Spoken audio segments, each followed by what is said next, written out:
상표가 거절될 때 받는 문서에는 의견 제출 통지서와 거절 결정서 이렇게 두 가지가 있습니다. 이 두 가지에 대해서 한번 자세히 설명을 드려볼까 합니다. 안녕하세요. 경력 25년의 브랜드 네이밍 브랜사 마크입니다.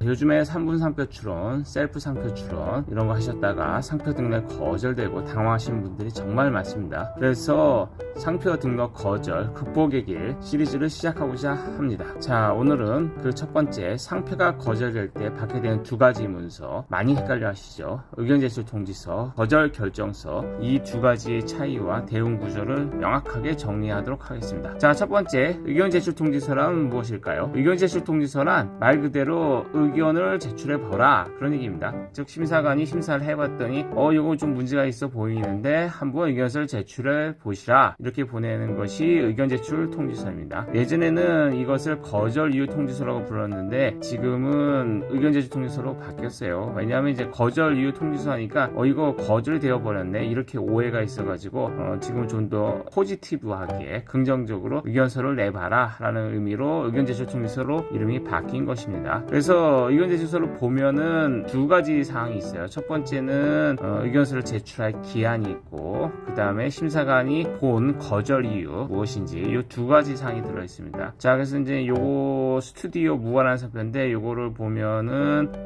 2023년 5월 3일에 발송이 되었고 기출 기일이 2개월 후인 2023년 7월 3일입니다. 2개월이 주어지고 있는 것이죠. 자, 그래서 여기를 보면은 심사에 본 거절 이유는 그렇습니다. 스튜디오 무화라는 이 상표에 대해서 무화, MUAA, 뮤아, MUHA, 무화, 뭐 요렇게 이런 두 상표들을 하고 해서 총 9개의 선등록 상표와 유사해서 상표 등록을 받을 수 없다.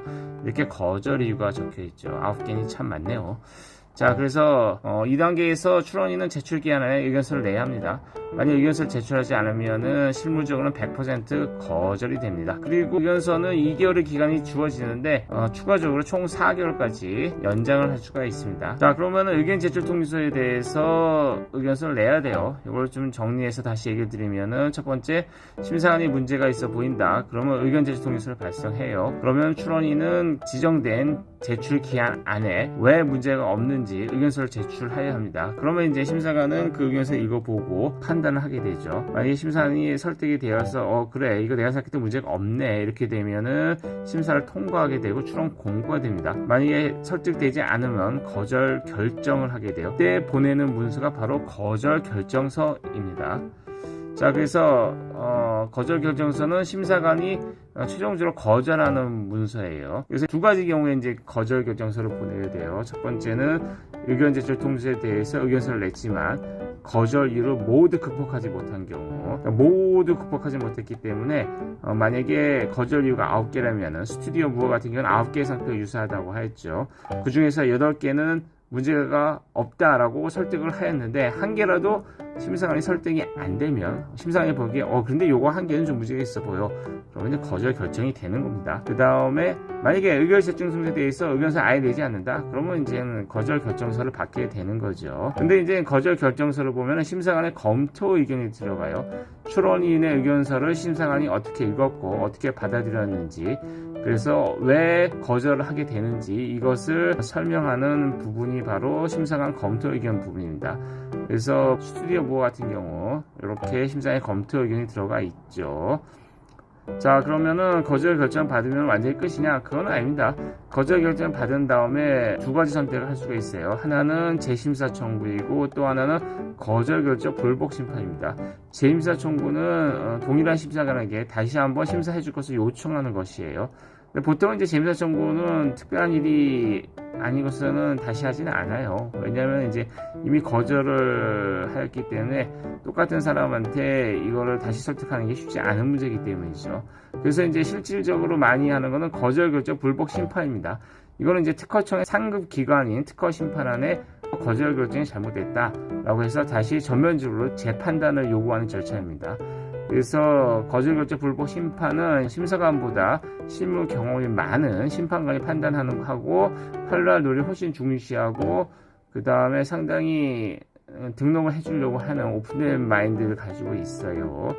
그래서 심사의 검토 의견을 보고 이게 잘못되었고 한번 심판을 통해서 극복될 가능성이 있어 보이면은 거절 결정 불복 심판은 진행해 보는 게 좋습니다. 자, 여기서 제일 중요한 건 의견서예요. 의견서. 심사관이 처음에 의견 제출 통지서를 보냈을 때 거기에 제출하는 의견서, 이것이 결국 나중에 거절 결정 불복 심판을 청구할 때도 이것을 기본으로 해서 심판 청구서를 쓰게 되죠.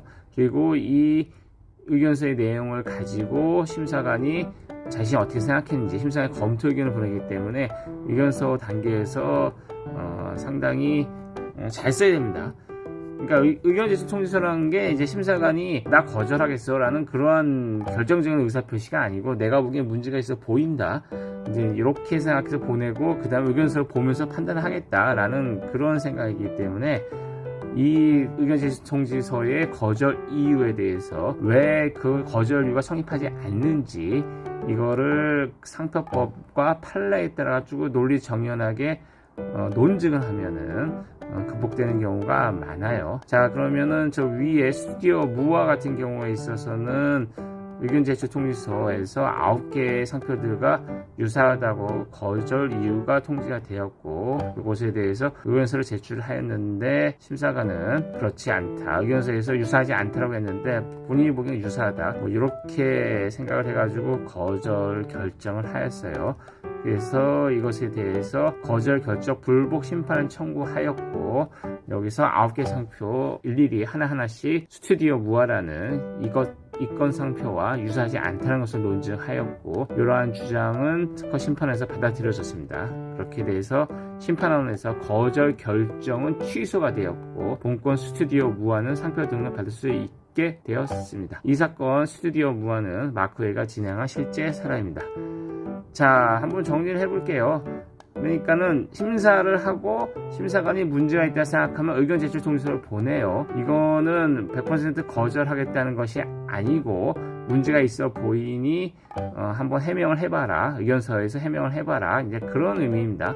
그 다음에 의견서를 제출하였는데 여기서도 심사관이 보기에 여전히 문제가 있다라고 하면은 거절 결정서를 보내서 거절 결정을 하게 되고 이러한 거절 결정에 대해서는 보통의 경우에는 거절 결정 불복 심판을 통해서 다시 다투게 되는 것입니다. 거절 결정 불복 심판에서 다투었는데도 여전히 거절이 유지된다 그러면은 특허 법원에 제소를 할 수 있어요. 그래서 특허 법원에서 전면적으로 다투어 볼 수가 있어요. 근데 이제 특허 법원에 가는 경우는 그렇게 많지는 않습니다. 왜냐하면 이제 법원에 가게 되면은 변론을 해야 되고 비용이 많이 발생을 해요. 자, 상표 거절을 받으셨나요? 의견 제출 통지서를 받고 당황하셨나요?